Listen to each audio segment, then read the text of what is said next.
नमस्कार, आप देख रहे हैं राष्ट्र धर्म और आपके साथ मैं हूं निशा रौतेला। नॉर्थ ईस्ट में चुनाव के बाद अब बीजेपी का पूरा फोकस कर्नाटक पर है और कर्नाटक विधानसभा के चुनाव इस साल मई में होने हैं। चुनाव को देखते हुए कांग्रेस और बीजेपी ने अपनी कमर कस ली है, जहां कांग्रेस की तरफ से पूर्व मुख्यमंत्री सिद्धारमैया और प्रदेश अध्यक्ष डीके शिव कुमार कमान संभाले हुए हैं, तो वहीं बीजेपी की तरफ से प्रधानमंत्री नरेंद्र मोदी और कद्दावर नेता बीएस येदियुरप्पा पर आश्रित हो गई है।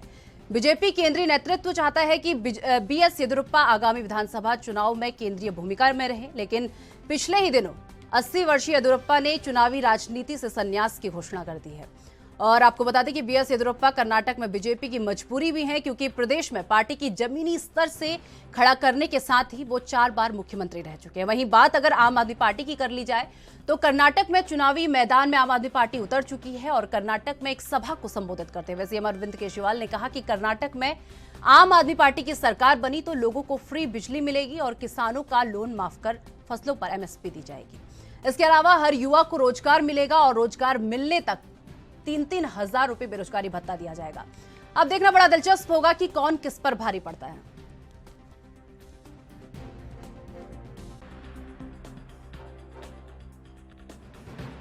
बोलोगे कभी भी आप सफल नहीं हो पाओगे।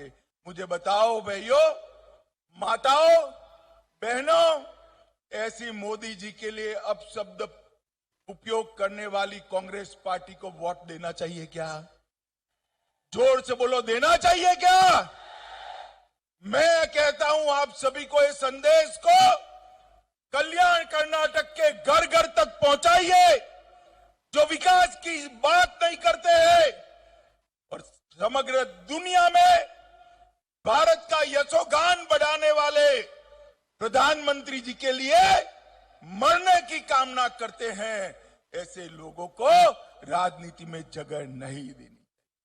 माताओं, भाइयों, बहनों, आज मैं यहां आया हूं तब सरदार पटेल को भी आदर के साथ प्रणाम करना चाहता हूं कि सरदार न होते तो हमारा पहले का नाम जो था हैदराबाद कर्नाटक, वो शायद आजाद ही न हुआ होता, आजाद ही न। सरदार पटेल थे जिन्होंने हैदराबाद पुलिस एक्शन कर निजाम को घुटने के बल गिराकर देश को आजाद करने का काम किया है। और मित्रों, हमने इसीलिए कर्नाटक के इस हिस्से का नाम जब येदियुरप्पा जी मुख्यमंत्री थे तब हैदराबाद कर्नाटक से बदलकर कल्याण कर्नाटक करने का काम किया। इस समग्र क्षेत्र का कल्याण करने की जिम्मेदारी भारतीय जनता पार्टी की है। हमारी सरकार ने आर्टिकल 371J को रिलीजियसली पालन करने का काम किया है। हमारी सरकार ने पहले 3,000 करोड़ रुपया दिया था स्पेशल पैकेज, और इस बजट में, जोर से ताली बजाना, इस बजट में बसवराज जी ने 5,000 करोड़ रुपया देने का काम किया। मैं पूछना चाहता हूं सिद्धरामैया जी ने, कि आपने क्या किया था? आपने केवल और केवल दिल्ली के एक परिवार के लिए एटीएम बनकर भ्रष्टाचार का पैसा दिल्ली पहुंचाने का काम किया है। मित्रों, ऐसे लोगों को मौका नहीं देना। मुझे बताइए, राजनीति के अंदर, लोकतंत्र के अंदर किसी भी पार्टी पर एक परिवार का कब्जा होना चाहिए क्या? जोर से बोलिए, होना चाहिए। जेडीएस और कांग्रेस दोनों परिवारवादी पार्टियां हैं, वो कभी कर्नाटक का कल्याण नहीं कर सकती। राजनीतिक स्तर की हर सीमाएं लांघ दी है। आज वो तो चलिए इस पूरे मुद्दे पर करेंगे चर्चा। उससे पहले कुछ खास मेहमान इस वक्त हमारे साथ जुड़ चुके हैं। सबसे पहले आपका परिचय उनसे करवा देती हूं। बीजेपी से नेता संदीप दुबे जी इस वक्त हमारे साथ जुड़ चुके हैं, और वहीं कांग्रेस से नेता मुन्ना खान जी इस वक्त हमारे साथ जुड़ चुके हैं, और आपसे प्रवक्ता अनूप पांडे जी इस वक्त हमारे साथ जुड़ चुके हैं। आप तीनों का ही बहुत बहुत स्वागत है एनबी न्यूज पर। चलिए सीधा रुख संदीप जी का कर लेते हैं। संदीप जी, नॉर्थ ईस्ट चुनाव के बाद अब बीजेपी का पूरा फोकस जो है कर्नाटक पर है। यहाँ पर आपकी लगातार जनसभाएं हो रही हैं, रैलियां हो रही हैं, आपके तमाम दिग्गज जो है कर्नाटक पहुंच रहे हैं। पूरा इस चीज को देखकर लोगों का कैसा रिस्पांस आपको दिख रहा है और क्या कह रहे हैं आपके चुनावी आंकड़े? पूर्वोत्तर हो या चाहे कर्नाटक हो, हर जगह यशस्वी प्रधानमंत्री नरेंद्र मोदी जी का जादू चल रहा है। और मैं एक बात कहूंगा, दूरबीन लेके भी अगर देखेंगे तो कांग्रेस कहीं दिखाई देने वाली नहीं है। वहां जिस तरह से षड्यंत्र भारतीय जनता पार्टी के साथ हुआ, हमारी 108 सीटें थी, हमें सरकार बनाने से जिस तरह से रोका गया और जिस तरह की गतिविधियां वहां कांग्रेस ने करी हैं, कांग्रेस की सरकारों ने करी हैं, उससे तो ये लगता है कि कर्नाटक में इस समय सुपड़ा साफ होगा सरकार कांग्रेस की, और कहीं कांग्रेस नहीं है। और दूसरी, आम आदमी पार्टी हर जगह कोशिश प्रयास कर रही है, झूठे वादे का खेल हो रहा है। उनको तो अभी पता ही नहीं है कि बोतल में शराब है या शराब में बोतल है, इसी में वो फंसे हुए लोग हैं। एक तरफ शिक्षा की बात करते हैं, दूसरी तरफ शराब परोसते हैं, शराब घोटाला करते हैं। तो करप्शन में लिप्त आम आदमी पार्टी की दीनहीन दशा है। वो कुछ भी अनर्गल बातें कहती रहती है। वो कांग्रेस को भी कभी आरोपित कर देती है, कभी भारतीय जनता पार्टी को भी आरोपित करती है। उनको पता ही नहीं कौन उनके साथ है, कौन उनके साथ नहीं है, और उनकी विचारधारा क्या। देश की पहली पार्टी जो विचार के मामले में शून्य है, शून्यता है, और लोगों को झूठे प्रलोभन के वादे देती रहती है। मैं एक बात और कहूंगा कर्नाटक के परिप्रेक्ष्य में, कर्नाटक की जो चुनावी स्थिति है, सभी पार्टियां अपनी अपनी तरह से प्रयत्न करेंगी, लेकिन हमारी मुख्य वहां जो मुकाबला होगा वो कांग्रेस के साथ है। और कांग्रेस और भारतीय जनता पार्टी में जो वैचारिक विरोधाभास है वो ये है कि हम राष्ट्रवाद को लेकर राजनीति करते हैं। कांग्रेस की सोच इस देश को तोड़ने की है, इस देश को जातियों के बांटने की है। मुन्ना भाई हैं, हर जगह हम लोग डिबेट में कई बार मिले, मैं मुन्ना भाई से बार बार शिकायत यही रहती है मेरी कि जहां कांग्रेस है वहां मुन्ना भाई ही नहीं है। अगर मुन्ना भाई कांग्रेस में हो जाएं, मुन्ना भाई जैसे तरीके लोग, तो कांग्रेस भी मजबूत हर जगह दिखेगी। लेकिन व्यक्तिगत वैचारिक अंतर अलग अलग जरूर है, लेकिन भारतीय जनता पार्टी की वहां इस बार सरकार बनेगी और इसके लिए हम सब लोग आश्वस्त। चलिए ठीक है संदीप जी। मुन्ना खान जी, कर्नाटक में बीजेपी जोरों शोरों से लगी हुई है, लगातार उनके दिग्गज जो है कर्नाटक पहुंच रहे हैं और चुनावी जनसभाओं को संबोधित कर रहे हैं। आपका क्या सीन है? पहला मेरा ये प्रश्न, और दूसरा जो अभी संदीप जी ने कहा था कि कांग्रेस की सोच देश को तोड़ने वाली है, दोनों पर आंसर चाहिए। निशा जी, सबसे पहले तो आपका बहुत बहुत धन्यवाद और आपके टीम का, आपके दर्शकों का धन्यवाद। दूसरी बात मैं ये बता दूं कि जिस तरीके से हमारे देश के गृह मंत्री वहां भाषण चुनावी सभा को संबोधित कर रहे थे, तो वो बार बार ये कह रहे थे, सिद्धिरमैया के बारे में कह रहे थे।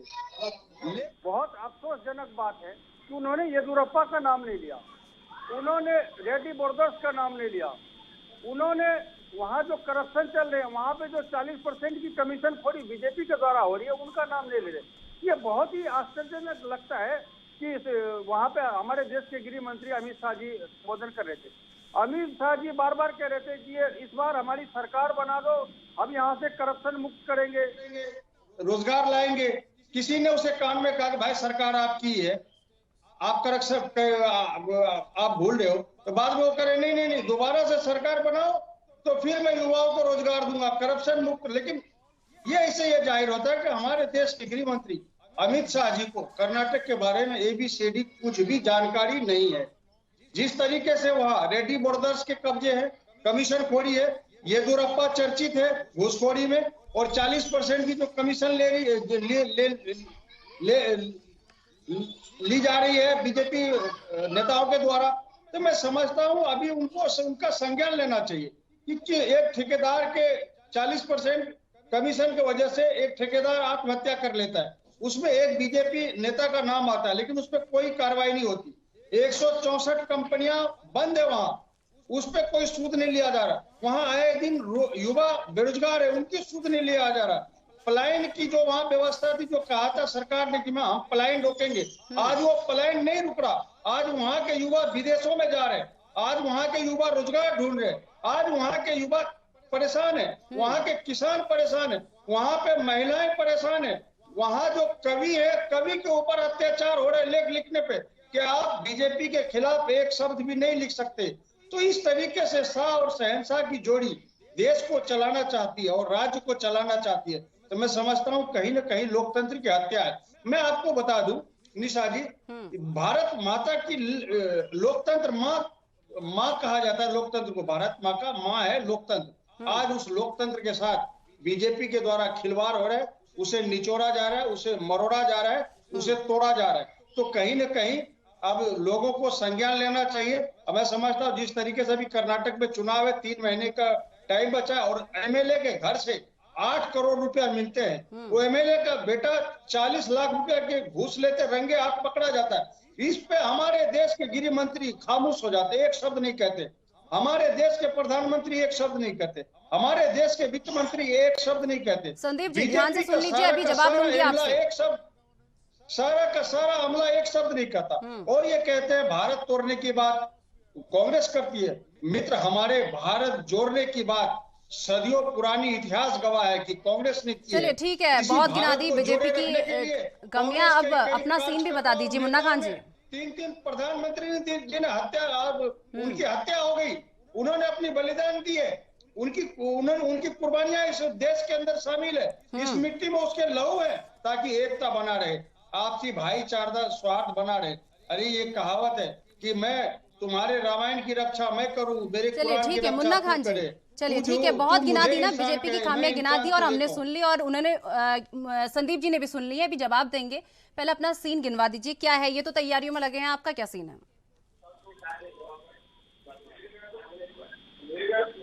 मुन्ना खान जी जी गिना दी कमियां आपने बीजेपी की, आपका सीन क्या है बता दीजिए। इन्होंने तो तैयारियां आपने देख ही ली होंगी, बीजेपी की जगह जगह रैलियां हो रही हैं, जनसभाएं हो रही हैं, आपका क्या सीन? निशा जी, बीजेपी सिर्फ रैलियां करती है, बीजेपी चुनाव मोड में एक्टिव रहती है। बीजेपी को सिर्फ ये पता है कि चुनाव कैसे जीतना है, चाहे धन से हो, बल से हो, ईडी से हो, चाहे पैसे से हो, पावर से हो, मशीन से हो, मीडिया से हो, इनको सिर्फ और सिर्फ चुनाव जीतना है, इनके सिवाय इसमें कुछ नहीं आता। इनसे आप युवा के रोजगार पे सवाल कर लो, ये खामोश हो जाएंगे। किसान की परेशानी पे सवाल कर लो, किसान की आय पे सवाल कर लो, महिलाओं के उत्पीड़न पे सवाल कर लो, जो वहां पे पत्रकार है उनकी हत्या हो जाती है उन पे सवाल कर लो। तो बीजेपी के मित्र हमारे मुंह में दही जमा के बैठ जाते, इनसे कोई सवाल का जवाब नहीं होता।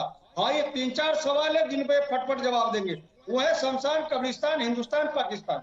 इन पे इनके डिक्शनरी में 4 सवाल के जवाब पढ़ाए जाते हैं नागपुर यूनिवर्सिटी से, तो इनमें ये जवाब देते। आप इन पे रोजगार पे सवाल कर लो, महंगाई पे कर लो, किसी बात नहीं। दूसरा सवाल निशा जी, आपने कहा कि आपकी क्या तैयारी है, तो हमारी फुल तैयारी है। कर्नाटक की जनता ने इस बार विश्वास कांग्रेस पार्टी को दोबारा दिखाया है। थोड़े से सीट के लिए हम लोग पीछे रह गए थे, जिस तरीके से वहां पे हमारे एमएलए को तोड़ा गया धनबल के, ईडी के, सीबीआई के द्वारा। तो इस बार कांग्रेस को कर्नाटक की जनता फुल बहुमत देने के लिए तैयार है और मन बना चुकी है, क्योंकि कांग्रेस के विकास में वहां की जनता को विश्वास है, न कि अब जुमले में विश्वास है।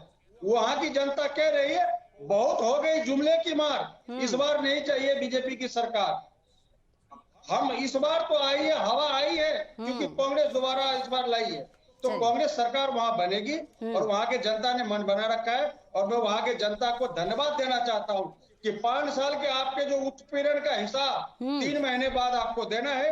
5 साल जो आपके साथ टॉर्चर किया गया, आपके युवाओं के साथ जो नजरअंदाज किया गया, जो आप किसान जो हो, किसान के साथ जो आय की दुगुनी की बात करनी थी, एमएसपी अब तक लागू नहीं हुए, किसान की जो हालत दयनीय है, वो सारे आपके सवाल है और 3 महीने बाद आपको जवाब देना है। इस बार आपको पुरजोर तरीके से कर्नाटक में जवाब देना है।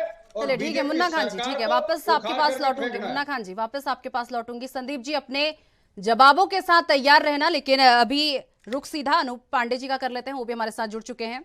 अनूप जी, कर्नाटक में बीजेपी कांग्रेस के बाद अब आपकी भी एंट्री हो चुकी है, क्या चुनावी मुद्दे आपके रहने वाले हैं? देखिए, हमारे जो चुनावी मुद्दे हैं वो जनता से जुड़े हैं और हमारे जो मुद्दे हैं जिसकी हम बात करते हैं वो काम करके दिखाते हैं। उदाहरण के तौर पे दिल्ली है, उदाहरण के तौर पे पंजाब है।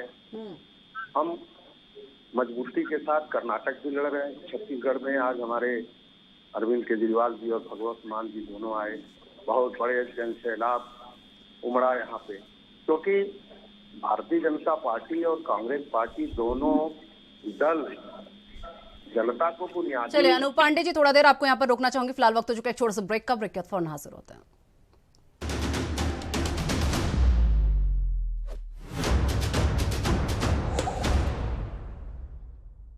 चलिए ब्रेक के बाद एक बार फिर से आपका स्वागत है। तीनों ही मेहमान लगातार हमारे साथ जुड़े हुए हैं। अनूप जी, रखिए अपनी बात।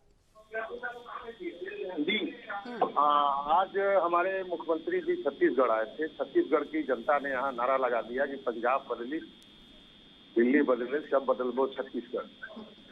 और यहाँ इतना उत्साह है, ऊर्जा है और एक उम्मीद के साथ आम आदमी पार्टी पूरे देश में एक राजनीतिक परिवर्तन कर भारतीय जनता पार्टी और कांग्रेस पार्टी के चुंगल से देश को आजाद कराना चाहती है। और भारतीय जनता पार्टी इस बात से जानती है कि आम आदमी पार्टी के जो काम की राजनीति है, जो जनता के लिए बिजली, पानी, स्वास्थ्य की जो समस्याओं से निपटारा कर रही है, उसके प्रति लोगों का एक लगाव पूरे देश भर में बढ़ रहा है। जहाँ जहाँ चुनाव है, मध्य प्रदेश में भी यही हाल है, राजस्थान में भी यही हाल है। और फिलहाल में जो भारतीय जनता पार्टी का है देशभक्ति का, तो इनकी देशभक्ति सिर्फ अडानी में निहित है। देश बेच दो, रेल बेच दो, कोल बेच दो, भेल बेच दो, तेल बेच दो, भारत की सारी सरकारी जो उपक्रम है वो अडानी को दे दो, पैसा इकट्ठा करो, बड़ी बड़ी रैली करो, नेताओं को खरीदो, कांग्रेस के नेताओं को खरीद लो, सरकार गिरा दो। जैसे अभी कर्नाटक में क्या था, कर्नाटक में बीजेपी ने सरकार गिरा दिया, लोग दिख गए। मध्य प्रदेश में बनी कांग्रेस की सरकार बीजेपी ने खरीद लिया। तो ये इन लोगों का धंधा है और ये जो पॉलिटिकल धंधा है, जो ये धंधा है, धंधा बंद किया जाएगा। छत्तीसगढ़ में यहाँ पे कई वर्षों से कभी बीजेपी, कभी कांग्रेस, कभी बीजेपी, कभी कांग्रेस, और यहाँ पे क्या है कि भ्रष्टाचार की गंगोत्री बह रही है। यहाँ पे बिना कमीशन का कोई काम नहीं होता है और अडानी यहाँ के खदान, यहाँ के संपत्तियों को ट्रेन में लाद लाद करके बेच रहे हैं। तो ये भारत माता की जय बोल करके देश बेचने वाले लोग हैं। और आम आदमी पार्टी भारत माता की जय बोल करके अम्बेडकर जी और भगत सिंह के शहादत और उनके कार्यों, महात्मा गांधी की त्याग, तपस्या और बलिदान इस देश के लिए, जो उनके विचार हैं, जो उनके मन में अरमान थे, उस अरमान को अरविंद केजरीवाल जी पूरा करना चाहते हैं। अब ये देश नई उम्मीद के साथ खड़ा है, चाहे छत्तीसगढ़ हो, चाहे मध्य प्रदेश हो, चाहे राजस्थान हो, चाहे कर्नाटक हो। इन राज्यों में आम आदमी पार्टी मजबूती और दमदारी के साथ चुनाव लड़ रही है। नरेंद्र मोदी जी की जो ईडी और सीबीआई है, लाख कोशिश कर ले, आम आदमी पार्टी झुकने वाली नहीं है। और हम लोग एक उम्मीद के साथ जनता के सामने खड़े हैं। हमने जो कहा, हमारे अरविंद जी ने कहा, हमारे पार्टी के जो संकल्प पत्र था, हम लोगों ने पूरा किया। आज दिल्ली में जनता ने तीसरी बार आशीर्वाद दिया। एमसीडी चुनाव में भी हमको आशीर्वाद मिला, पंजाब में आशीर्वाद मिला। तो एक आशीर्वाद की उम्मीद है ये कि हम लोग काम करते हैं और भारतीय जनता पार्टी सुबह से शाम तक आम आदमी पार्टी को बदनाम करने में लगी हुई है और चाहती है कि किस तरीके से ये बदनाम हो जाए। मनीष सिसोदिया जी के घर, दरवाजा, गांव, रिश्तेदार, एक बार नहीं 24 बार छापा मार लिए, कुछ नहीं मिला। अरविंद केजरीवाल जी को 200 बार उनके फाइलों को चेक किया, सिंगलू कमेटी बनाई गई, कई बार चेक हुआ। और इस तरीके से आम आदमी पार्टी को ये लोग परेशान कर रहे हैं। खैर करने परेशान, ब्रिटानिया हुकूमत में भी हमारे देश के क्रांतिकारी वीरों को परेशान किया जाता था, लेकिन अंततः आजादी मिली। तो इस देश में आम आदमी पार्टी एक स्थापित पार्टी के रूप में, एक राष्ट्रीय पार्टी के रूप में एक अपने को आगे कर रही है। और देश की जनता से उम्मीद है कि आगे आने वाले चुनाव में लोग आम आदमी पार्टी को सपोर्ट करके सरकार बनवाएंगे, ताकि जो मूलभूत समस्याएं हैं लोगों की, जो दिलों में दर्द है, जो बेकारी है, बेरोजगारी है, ये जो जुमलाबाजों की जो सरकारें चल रही है, मोदी जी ने क्या कहा और क्या कर दिया, कहा देश नहीं बेचूंगा और पूरा देश दिया। ऐसे व्यक्ति के हाथ में देश को कर दिया कि वो डूब रहा है। उसके हाथ में एयरपोर्ट है, पोर्ट है, वो उसके पोर्टों से करोड़ों करोड़ों की हीरोइनें और गांजा और तमाम नशीले पदार्थ पकड़े जाते हैं, खबर नहीं बनती है। अखबारों को खरीद लिया गया, मीडिया को हैक कर लिया गया। ये हिटलरशाही की सरकार चल रही है। इसके खिलाफ हम लोग जंग लड़ रहे हैं, विरोध नहीं बगावत कर रहे हैं, जगह जगह संघर्ष कर रहे हैं और जनता के लिए हम लोग लड़ रहे हैं। चलिए ठीक है अनूप जी, आऊंगे आपके पास। संदीप जी, अमित शाह के बयान से तो शुरुआत आपने कर ली थी। खैर अब विपक्ष लगातार आप पर जो है आरोप लगा रहा है, भ्रष्टाचार के आरोप हो, चाहे अभी जो है अनूप पांडे जी भी कहते हुए सुनाई दी कि पॉलिटिकल धंधा जो है बीजेपी ने बना लिया। दे दीजिए जवाब। जो शब्द का उपयोग वो कर रहे थे, उतनी शालीन भाषा का तो मैं उपयोग नहीं करूंगा। मैं यही कहूंगा कि आम आदमी पार्टी में जो सर्वे भवन्तु सुखिनः सर्वे सन्तु निरामया की बात करते हैं, वो लड़कियां भगाने का काम करते हैं। वहाँ जो लोग स्कूल खोलने की बात करते हैं, बच्चों के लिए शराब कैसे परोसा जाए उसका काम करते हैं। वो विचार की जो बात कहते हैं, समझिए उसका उल्टा वो काम करते हैं। ऐसी नीति और ऐसी नीयत बना रखी है कि ये कह रहे हैं भाई मनीष सिसोदिया जी के पास पैसा। अब सोचिए क्राइम करने वाला व्यक्ति कितना शातिर है कि लिया हुआ पैसा उसने कहाँ छुपाया है। यही तो सीबीआई और ईडी ढूंढ रही है, और वो कह रहे हैं मिला नहीं। आप छत्तीसगढ़ चले गए, बिना पैसे के गए क्या? अनूप जी पे क्यों नहीं कोई लाठीचार्ज, उनको पकड़ के क्यों नहीं गिरफ्तार कर लिया गया? कह रहे हैं मीडिया बंधक है। क्या मीडिया पे आके इतनी बड़ी बड़ी बातें सरकार के खिलाफ बोल रहे हैं, उनको कोई बुरा भला कह रहा है क्या? देखिए दिक्कत यहाँ क्या है, दिक्कत यहाँ ये है कि आप आम जनता के भावनाओं को आप ठगिए और ठग राज स्थापित करिए। दिल्ली में पूरी तरह से ठग राज, मोहल्ले की बात करते ही बताएं गार है बांधी जा रही है, कितने लोगों को प्रयास हो रहा है, बात करें बताएं कितने स्कूल कॉलेज जिन्होंने तो राजनीति है। इस राजनीति से भैया हम लोग तंग आ चुके हैं, थक गए हैं दिल्ली वाले। और पूरे देश में मॉडल सुनाते रहिए, आपको कोई सुनने और जानने वाला नहीं है। अब कर्नाटक का चुनाव है, अभी बात छत्तीसगढ़ की कर रहे हैं। अभी जब छत्तीसगढ़ में चुनाव होगा तो अभी ये आंध्र प्रदेश करेंगे। इन लोग की जो मानसिक दिवालियापन है सब झलकता है। इनको करना चाहिए, उसके लिए किसी को गाली दे दो, भला बुरा कह दो और उससे ही तो है। लेकिन अब वो समय बीत गया है, अब अपने आप हमेशा मूल्यांकन करता और दोहराता है। कर्नाटक के विषय में चर्चा में कि वहाँ हमारी लड़ाई कांग्रेस से है और कांग्रेस किसी भी तरह वहाँ सरकार नहीं बनाने जा रही है। वहाँ सरकार भारतीय जनता पार्टी की बनेगी। जो हमने काम किया है वो चाहे गरीब लोग हों, हमने देश की योजनाओं के धन अंतिम व्यक्ति तक पहुंचाया है। लूट खसोट नहीं होती वहाँ लूट खसोट नहीं होती। और मुन्ना भाई से मेरी इसलिए लड़ाई रहती है, मैं बार बार कहता हूँ, जो आज आम आदमी पार्टी है वो मुन्ना भाई की वजह से है। ये लोग तो जिस दिन कांग्रेस का साथ देंगे, ऐसे ऐसे जो ये बहुरूपिये बन के देशभक्त घूम रहे हैं, उनकी बहुरूपियापन निकल जाएगी। राजनीति में जो व्यक्ति अपने लोगों का नहीं होता, समाज उसका कभी साथ नहीं देता। और आम आदमी पार्टी में कोई सगा नहीं जिसको इन लोगों ने ठगा नहीं, और बंटी बबली की जोड़ी भी अब छूट गई है। तो आम आदमी पार्टी इस देश में अपने मूल से भटकी हुई पार्टी है। उसके पास आज सिद्धांतों की राजनीति नहीं है। जो ईमानदार लोग थे वो पार्टी छोड़ के जा चुके हैं। देश भर के सारे बेईमान बहुरूपिया उस पार्टी में आज हैं और देश भर में प्रचार प्रसार कर रहे हैं, ईमानदारी का ढोंग रच रहे हैं। तो ढोंग की राजनीति का पर्दाफाश हो गया है। बहुत जल्द माननीय मुख्यमंत्री जी भी, अरविंद जी भी जेल के अंदर होंगे। अब इन लोगों ने जो नीति यहाँ बनाई, वही पंजाब में भी शराब की नीति है, वहां भी जांच हो रही है। ये सारे के सारे लोग पकड़ के जेल में डाले जाएंगे और जनता देखेगी कि इन्होंने भ्रष्टाचार करके जो गाड़ी कमाई लूटी और दिल्ली को जैसे बर्बाद किया है, दूसरे राज्यों में इनकी हिम्मत न हो कि किसी और राज्य में लोगों को बर्बाद करें। चलिए ठीक है संदीप जी। मुन्ना खान जी कुछ कहना चाह रहे थे आप? नहीं, मित्र हमारे मुंगेरी लाल के हसीन सपने देख रहे हैं जो कर्नाटक की बात। ये सही है, कभी बीजेपी आपसे कहती है, कभी आप बीजेपी से कहते हैं। चलिए ठीक है, रखिए बात। जी ये हकीकत है। ये मुंगेरी लाल के सपने बार बार देख रहे।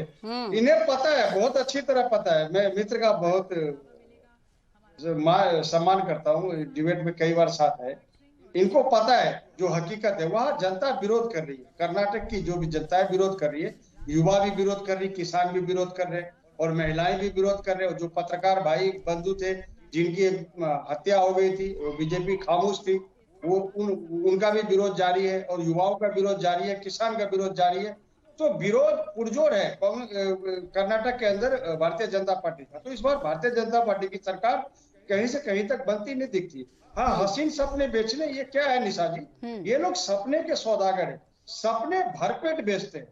आप सपने बेचा लो। वो गालिब का एक शेर है कि नजर नहीं नजारों की बात करते हैं, सूखी है दरिया किनारों की बात करते हैं, और ये महाशय जमीन पे लाने की चांद तारों की बात करते हैं। तो इनके सपने इतने लुभावने होते, इतने लुभावने होते कि इनका बस चले तो ये जमी और तारे और सितारे वो सारे जमी पे ला देंगे जनता के लिए। लेकिन ये 5 किलो अनाज देते हैं, वही 1200 का सिलेंडर देता है, आप उसमें बना के खाओ। मोदी जी कहते मित्रों 80 करोड़ जनता को मैं राशन मुफ्त देता हूं, लेकिन ये बात कहने में शर्म आती है कि मैं साथ में 1200 का सिलेंडर भी देता हूँ, 250 रुपये सरसों तेल भी देता हूँ, 250 रुपये दाल भी दे रहा हूँ, 100 रुपये पेट्रोल दे रहा हूँ, 100 रुपये की डीजल दे रहा हूँ। ये कहते शर्म आती है थोड़ा, ये भी कहने चाहिए ना। तो ये लुभावने वादे और इरादे और जुमले और ये शाह और शहंशाह की जो जोड़ी जितने पूरे देश के अंदर जो झूठ परोसने का काम किया, तो जनता इससे अवगत हो चुकी है। क्योंकि देखिए क्या है कि मैं टीवी डिबेट पे कुछ कह लूं, जो सोशल मीडिया जो इनका चल रहा है बीजेपी का वो कुछ कह ले, लेकिन हकीकत जो है निशा जी, वो हकीकत परे है। आज इतिहास गवाह है, आजाद हिंदुस्तान में इतिहास में पहली बार 45 करोड़ युवा बेरोजगार है। हमारे देश के प्रधानमंत्री जब 2019 में कैंडिडेट थे प्रधानमंत्री के, तो वो कहते थे मित्रों साल के 2 करोड़ नौकरियां बीजेपी सरकार देगी। ये मोदी कहता है, मोदी। ये हवाई चप्पल पहनने वाले हवाई जहाज पे बैठेंगे, कौन कहता है? मोदी है। मोदी कहता है। तो भाई कहाँ गए वो वादे? न 2 करोड़ नौकरियां मिली, न 15 लाख मिले, न गैस सिलेंडर सस्ता मिला, न आदमी की महंगाई कम हुई, न युवा को रोजगार मिले। 45 करोड़ युवा बेरोजगार है, 14-15 लाख तो उसमें है जो जिनकी शादी नहीं हो रही, क्योंकि वो अच्छे परिवार से, जब तक शादी होगी नहीं कहीं उसके रिश्ते लगेंगे नहीं। तो इस तरीके से पीड़ा देश के अंदर कूट कूट कर भरा है। तो आज जो प्रचार हो रहा है, देखिए क्या है देश का विडंबना। आज इनके जो काम है उनको गिनाने के बजाय ये सिद्धि रमैया की बुराई गिनवा रहे हैं। येदियुरप्पा की नहीं, रेड्डी ब्रदर्स की नहीं, शुभेंदु अधिकारी की नहीं, हेमंत बिश्व शर्मा की नहीं, मुख्यमंत्री शिवराज सिंह चौहान की नहीं, ये सिर्फ सिद्धि रमैया को टारगेट करते हैं। ये कर्नाटक के लोग समझ रहे हैं कि किस तरीके से शाह और शहंशाह ये दोनों की जोड़ी है, ये टारगेट किस तरह करते हैं, किस तरह चुनाव को एक्टिव मोड में लाते हैं, आदमी के माइंड को वॉश करने का काम किस तरह करते हैं, ये मुद्दे को इस तरह भटकाते हैं। आपको ले जाएंगे कभी हिंदू मुस्लिम, कभी शमशान पाकिस्तान, कभी शमशान कब्रिस्तान, ताकि लोग गहन मुद्दों से भटक जाए और सवाल विकास पे न करे, सवाल युवा के रोजगार पे न करे, सवाल महिलाओं को उत्पीड़न पे न करे, सवाल किसान की आय दोगुनी पे न करे, सवाल उन गरीब बच्चों पे न करे जिनकी शिक्षा की कमी है, जिनकी दयनीय हालत है, जो अच्छे शिक्षा प्राप्त नहीं कर रहे। आज उनकी इनकम की बात नहीं हो रही। युवा जो बेरोजगार है उनके आज मासिक भत्ता की बात नहीं हो रही। आज उन युवाओं की भविष्य कहाँ है उनकी बात नहीं की जा रही। तो ये देश की विडंबना है। इस तरीके से हमारे देश के प्रधानमंत्री और गृह मंत्री इतिहास में पहली बार मिले जो देश की छोड़ करके अडानी की सोचते हैं, अंबानी की सोचते हैं, नीरव मोदी की सोचते हैं, मेहुल चोकसी की सोचते हैं। तो ये आज देश देख रहा है किस तरीके से 2 गुजराती देश बेच रहा है और 2 गुजराती देश खरीद रहा है। किस तरीके से 609 नंबर पे आदमी को सेकेंड पोजिशन रिचेजमेंट बनाया गया, दूसरे नंबर का धनी बनाया गया। ये सरकार के सहयोग से हो रहा है निशा जी। बगैर सरकार के सहयोग से कोयला, आकाश, गगन, पतल, पानी, सीमेंट, पोर्ट, एयरपोर्ट, रेल सारे के सारे दे दिए गए। तो सारे कानूनों को उल्लंघन करके, सारे कानूनों में फेरबदल करके सारे के सारे उनको सपोर्ट कर दिए।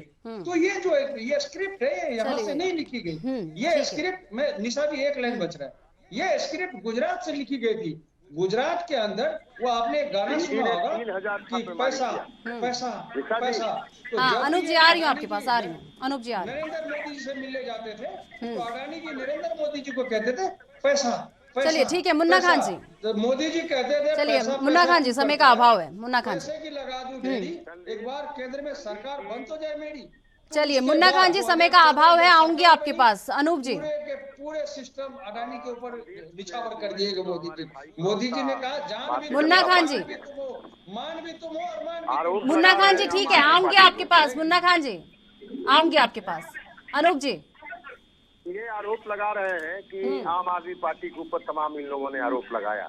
मैं पूछना चाहता हूँ कि मसाज कराने वाला भारतीय जनता पार्टी का उत्तर प्रदेश का नेता कौन है? वो सिंगर कौन है जो बलात्कार करता है और हत्या करा देता है? ये हापुड़ कांड क्या था? ये बुलंदशहर कांड क्या था? रोज उत्तर प्रदेश में आम दिन ये हत्या और बलात्कार हो रहे हैं। सीबीआई पिछले 8 वर्षों में 3000 छापेमारी करती है। लगभग 95% छापा विपक्ष के नेताओं पर पड़ता है और जो उसका कन्वेंशन रेट है, जो आरोप सिद्ध हुए 0.5%, और भारतीय जनता पार्टी को संदीप जी आऊंगे आपके पास। भारतीय जनता पार्टी में जो चला जाता है वो निरमा वॉशिंग पाउडर में धुल जाता है।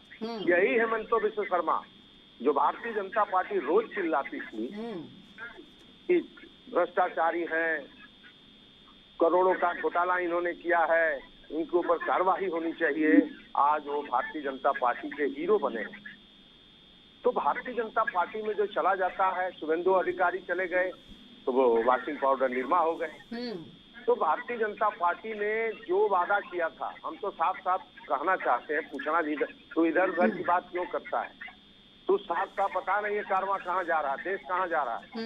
महंगाई का आलम यह है कि 40% महंगाई बढ़ चुकी है। चलिए, बहुत उत्सुक दिखाई दे रहे हैं बीजेपी नेता संदीप जी। महंगाई बढ़ गई है। अनूप जी, आपके प्रश्नों का उत्तर देने के लिए काफी उत्सुक दिखाई दे रहे हैं संदीप जी। और मैं बताना चाह रहा हूँ कि भारतीय जनता पार्टी जैसा झूठी पार्टी, जुमलेबाज पार्टी इस देश में न कभी बनी थी, न हुई थी, न होगी। और इनका जो ट्रैक रिकॉर्ड है, इनका जो अभी जनता देख रही है, गांव गांव में इस बात की चर्चा हो रही है कि नरेंद्र मोदी जी की जेब में सीबीआई रहती है। अगर आप विरोध करोगे, अगर भ्रष्टाचार के खिलाफ लड़ाई लड़ोगे तो तुमको जेल में डाल दिया जाएगा। जो सत्येंद्र जैन स्वास्थ्य के प्रति इतने अच्छे अच्छे काम किए, नरेंद्र मोदी जी को हजम नहीं हुआ। जो मनीष सिसोदिया जिसका विश्व स्तर पर ख्याति प्राप्त है, उन्होंने बच्चों के लिए अच्छे स्कूल बनाए, उनको जेल में डाल दिया। तो ये भारतीय जनता पार्टी का चरित्र रहा है। ये किसी भी तरीके से सत्ता को पाना चाहते हैं। एमसीडी में शर्म आनी चाहिए भारतीय जनता पार्टी के नेताओं को कि किस तरीके से हंगामा खड़ा करके, जूता चप्पल का प्रचार करके, अगर सुप्रीम कोर्ट नहीं होता तो ये मामला सलटता नहीं और भारतीय जनता पार्टी अपने हरकतों से बाज नहीं आती। लोकतंत्र के गला घोटने वाले लोग आज देश को कहाँ ले जा रहे हैं, ये जनता देख रही है। अडानी डूबेगा, मोदी जी डूबेंगे और भारतीय जनता पार्टी डूबेगी। चलिए ठीक है अनूप जी, रहेगी। इनको बचाने वाला कोई नहीं है। अब इनका समय जा रहा है क्योंकि ये झूठ बोलकर के सरकार बनाते आए हैं। अब इनको जनता माफ नहीं करेगी। चलिए, ये तो रिजल्ट में पता चल जाएगा कि किसका समय जा रहा है और किसका आ रहा है।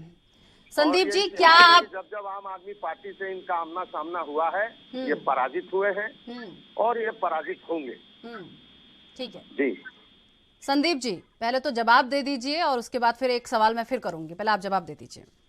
देखिए, दो बातें बहुत कहनी है मुझे। और स्पष्ट तौर से इतना गुस्सा और इस तरह की जो बौखलाहट है जो दिख रही है आम आदमी पार्टी में या कांग्रेस में, इनके नेताओं का आप रोज बयानबाजी देखिए, सेम है, रटा रटाया 20 लाइन है, उस लाइन को हमेशा दोहराते रहते हैं। इनके आकाओं ने कह रखा है नहीं दोहराना, क्योंकि इस देश में परसेप्शन की राजनीति होती है। कोई अच्छा काम करे उसका पैर खींचो, उसको अच्छा मत करने दो। कहते हैं कि हिटलरशाही, अरे हिटलरशाही होती ना अनूप जी तो आप इस तरह की जो बातें बोल रहे हैं, आप अभी जेल के अंदर होते। मुन्ना भाई जिस तरह के आरोप लगाते हैं, इसको कहते हैं कि ऐसी भाषा का प्रयोग इस सभ्य समाज में हो नहीं सकता। दोनों प्रवक्ता ऐसे आरोप लगाते हैं और ऐसी बातें करते, अगर हिटलरशाही होती तो जेल में होते। आज लोकतांत्रिक देश है, आप कुछ भी बोल सकते हो, कुछ भी कह सकते हो। दूसरी बात, मैं कह रहा हूँ उत्तर प्रदेश में बहुत बुरा हो रहा है, मुन्ना खान जी के साथ बहुत बुरा हो रहा है। आपको किसने अधिकार दे दिया कि आप बुरा करो भाई?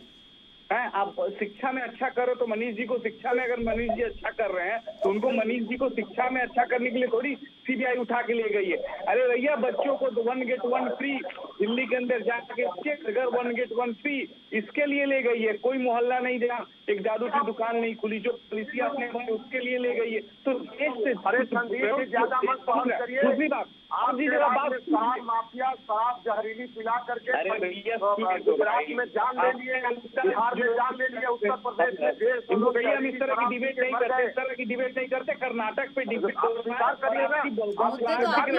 आप लोगों के अंदर जो बौखलाहट है वो देख रहे हैं, कर्नाटक में हो रहा है।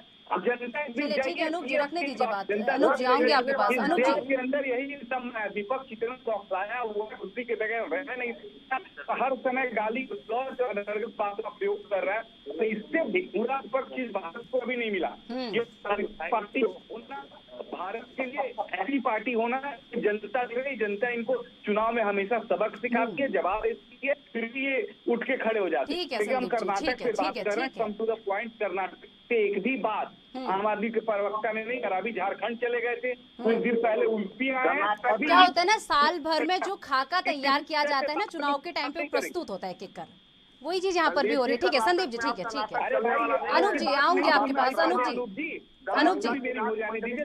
अनूप जी आऊंगी आपके पास। संदीप जी कुछ कह रहे हैं। हाँ संदीप जी। देखिए, मैंने अरविंद भाई की तो बुराई नहीं करी, मनीष भाई की बुराई नहीं करी। मैंने आम आदमी पार्टी की नीति बताई और नियत बताई।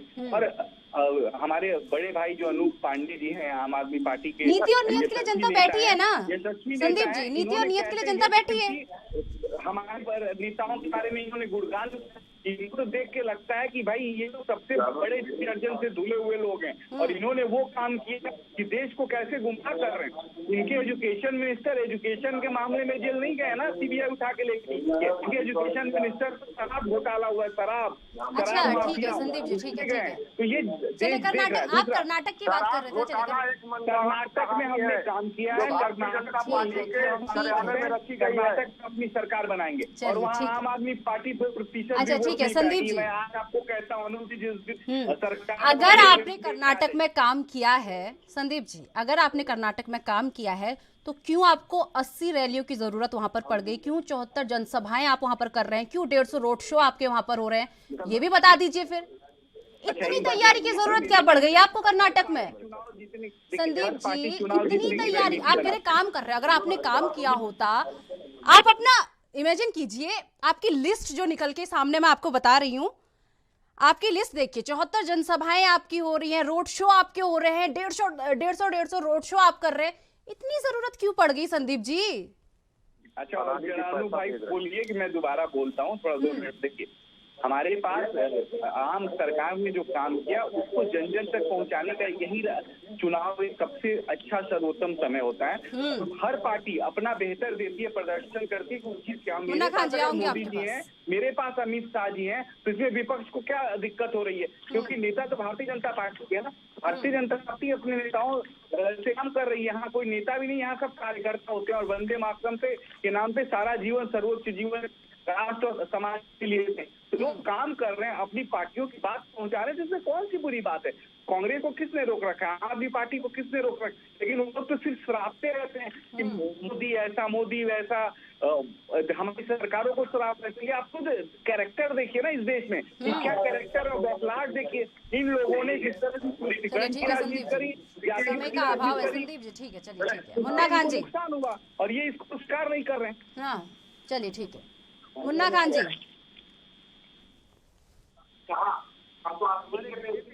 मित्र कन्नी काट के चले गए। ये गालिब का जो शेर है वो बड़ा याद आ रहा है कि मुश्किल नहीं कोई बड़ा होना भी, मुश्किल है बड़े होकर बड़े रहना भी। तो जनता के आशीर्वाद से, जनता के मत से बड़े तो हो गए, लेकिन ये 5 साल के बाद बड़े नहीं रहे। तो आज जनता जिस तरीके से गुस्सा है जनता के अंदर बीजेपी सरकार को लेकर के, बीजेपी के अत्याचार को लेकर के, वो आज जग जाहिर है। आज हमारे देश के गृह मंत्री जाते हैं, वहां सभा को संबोधित करते हैं, लेकिन वहां पे जो परेशानियां हैं, वहां पे जो दिक्कतें हैं, वहां पे जो रुकी हुई विकासें हैं, वहां जो किए गए हुए बीजेपी के वादे, उन पे एक भी शब्द नहीं बोलते। सिद्धिरमैया कांग्रेस, सिद्धिरमैया कांग्रेस, सिद्धिरमैया कांग्रेस। तो मित्र हमारे जनता समझ चुके, इनसे काम नहीं होगा। एक बात। दूसरी बात, मित्र हमारे कहते हैं अमित शाह जी हमारे हैं तो और दल को क्या दिक्कत है? अमित शाह से किसी को दिक्कत नहीं है। अमित शाह के किए गए वादों से दिक्कत है। क्या नीति है उसकी? क्यों आपको कर्नाटक के लोग बोलते हैं? दिक्कत है अमित शाह जो देश के साथ, कर्नाटक की जनता के साथ जो वादे किए उनसे दिक्कत है। अमित शाह गृहमंत्री आपके हमारे भी दिक्कत है। सवाल आज हक है विपक्ष का पूछना कि आपने युवा के लिए क्या किया। आज विपक्ष का हक है पूछना कि आपने किसान के लिए क्या किया। आज विपक्ष का हक है पूछना कि आप जो नारा देते थे कि बेटी बचाओ बेटी पढ़ाओ, आज उस बेटियों पे क्यों अत्याचार हो रहा है? आज उन महिलाओं पे क्यों उत्पीड़न हो रहा है? वहाँ पे महिलाओं पर सरकार की क्यों हत्या की जाती है? गरीबों का हक कोई मार नहीं पा रहा है, इसमें दिक्कत हो रही कांग्रेस को। आपके पूर्व प्रधानमंत्री जी कहते थे कि 57% योजनाओं के धन भ्रष्टाचार के भेंट चढ़ जाते। मोदी जी ने नकेल कर आत्महत्या कर लेता है। बीजेपी उसको मिटाने पे लगे हुए हैं। वो क्यों खामोश है? सवाल ये है, इसमें ज्यादा सवाल दिक्कत ये नहीं है मुन्ना है जी। कि भारत माता की जय कांग्रेस बोलो, की बात हम तो समझे बगैर भारत इसी माता तरह की जय, गाली भारत देती माता की संदीप जय, जी। भारत उससे माता वोट की नहीं जय। मिलने वाला है। सवाल देश इससे देखता नहीं है, है, सवाल है कि ये सरकार देश जो चुन चुन ढोल के लगा जवाब रहे देगा पीटती अपने है, वोटों के तो माध्यम से। विकास कहाँ है? मोदी जी को 9 श्राप साल के लगाने बाद वाले देश में विकास सबको नहीं दिख रहा। श्राप 5 मिलेगा, साल सरकार पाप चलाने चढ़ेगा के आप लोगों को, बाद कर्नाटक खासतौर में पे विकास आम नहीं आदमी दिख पार्टी रहा, और तो कांग्रेस के विकास क्या लोगों आपका को। मिस्टर ठीक है संदीप जी, जो आप संदीप जी सुन प्रधानमंत्री लीजिए, हैं, आप उसको ही ने नहीं दिखता? किए थे ना ऐसे सवाल देश पुट में किए तो थे, अब आपको मिल रहा है कर्नाटक की आंसर, सुन जनता लीजिए को नहीं संदीप दिखता। जी। ठीक है मुन्ना खान जी, इस बार कांग्रेस को देखा गया है कि वो चुनावी मुद्दे से ज्यादा सरकार को घेरती हुई नजर आ रही है, बयानबाजियों में ज्यादा दिमाग चल रहा है। कहा जा रहा है कि मोदी तेरी कब्र खुदेगी, और राहुल गांधी विदेश में जाकर केंद्र सरकार पर निशाना साध रहे हैं, और अडानी का मुद्दा उठाया जाता है। लेकिन जब बात जनता की आएगी मुन्ना खान जी, तब जनता तो चुनावी मुद्दे मांगेगी, तब क्या? अब निशा जी मैं जवाब दूं। कांग्रेस पार्टी ने, निशा जी कभी नहीं कहा कि मोदी तेरी कब्र खुदेगी। मोदी खुद जुमले बनाता है, उस पर हमले करवाता है, एक बात।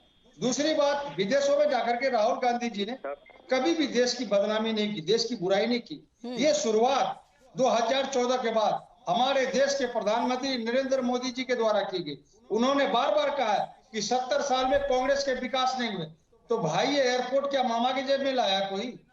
ये एम्स मामा के जेब में लेके आए?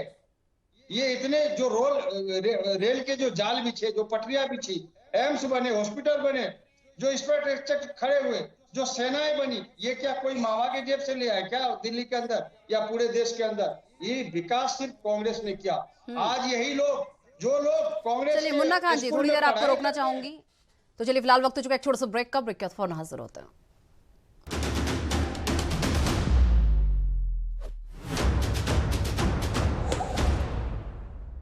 चलिए ब्रेक के बाद एक बार फिर से आपका स्वागत है। लगातार तीनों मेहमान हमारे साथ बने हुए हैं।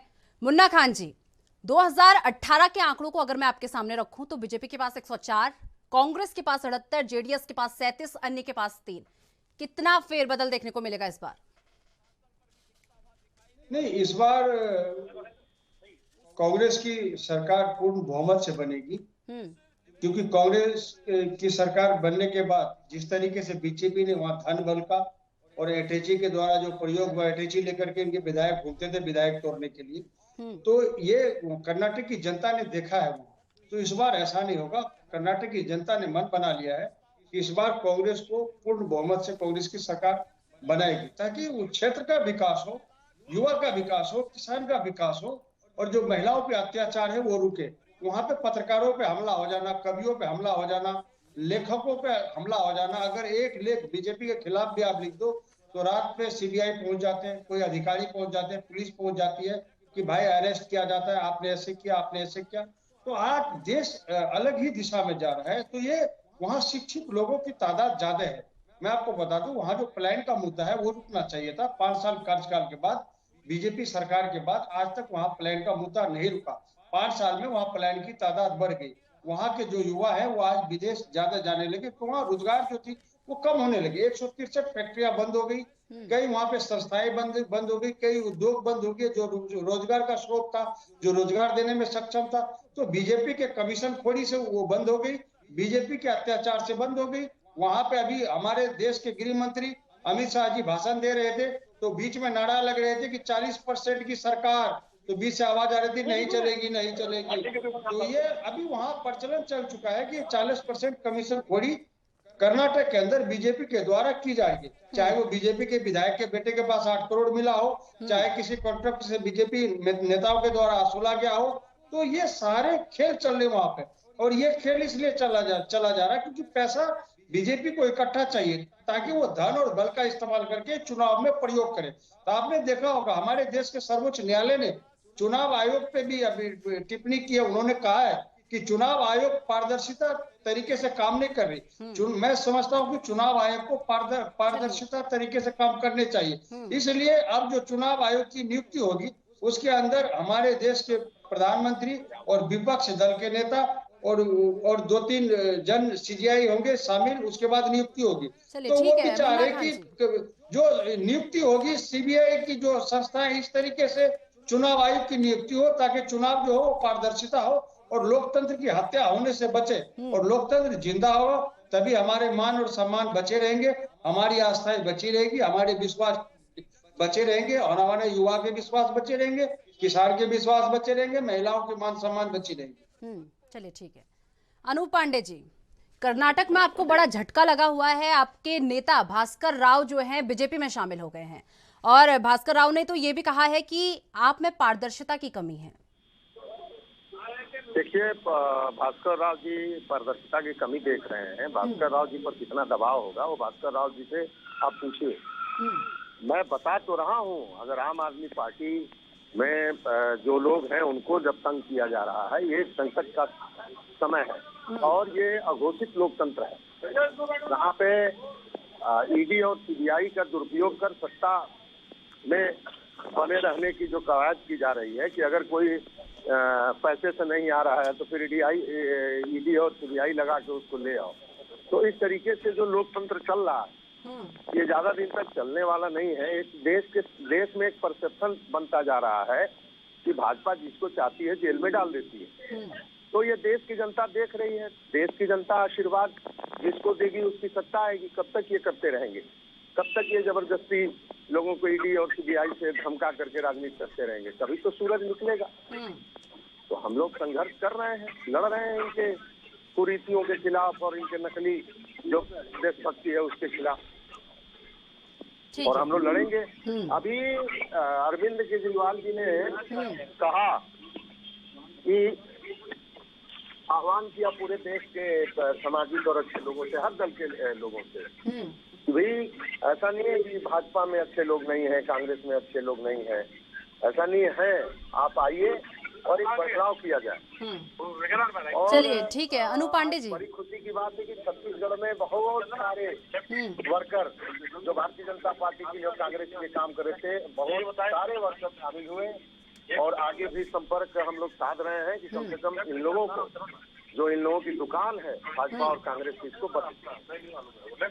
ठीक है। और इसमें हम लोग लगे। ठीक है अनूप पांडे जी, आऊंगी आपके पास। ठीक है ठीक है। संदीप जी, हर मुश्किल पर जीत का ठप्पा, बीजेपी में बस यदरुप्पा, 500 मठों पर पकड़। कर्नाटक में बीजेपी की स्ट्रेटेजी भी वही तय करने वाले हैं, क्यों? देखिए, जो बेलारी के आसपास के क्षेत्र के पिछला चुनाव हुआ था वहां बीजेपी गठबंधन को थोड़े से कम सीटें मिली थी और कांग्रेस को ज्यादा मिला था। हमारी कोशिश है कि वहां हम अपनी बढ़त बना लें और वहां हम अगर बढ़त बनाने में कामयाब रहे तो हमारी वहां सरकार बन जाएगी कर्नाटक। दो बातें स्पष्ट हैं।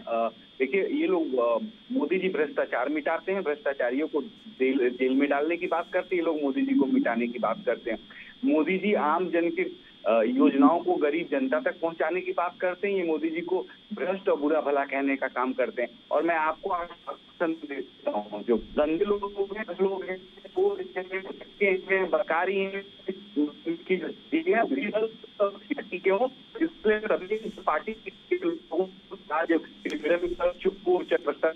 को अपने से बाहर रखें और उनको बाहर न दे। और तीसरी, जनता उसको वोट दे जो जनता का दिल जीते। तो यशस्वी प्रधानमंत्री नरेंद्र मोदी जी ने इस देश के जनता का दिल जीता है और लोकतंत्र में जो दिल जीतने वाला होता है वही नेता होता है। बाकी जिसको जो सरापना है सरापे, जिसको जो कहना है करे। देश की जनता देख रही है, अपने वोट से अभी।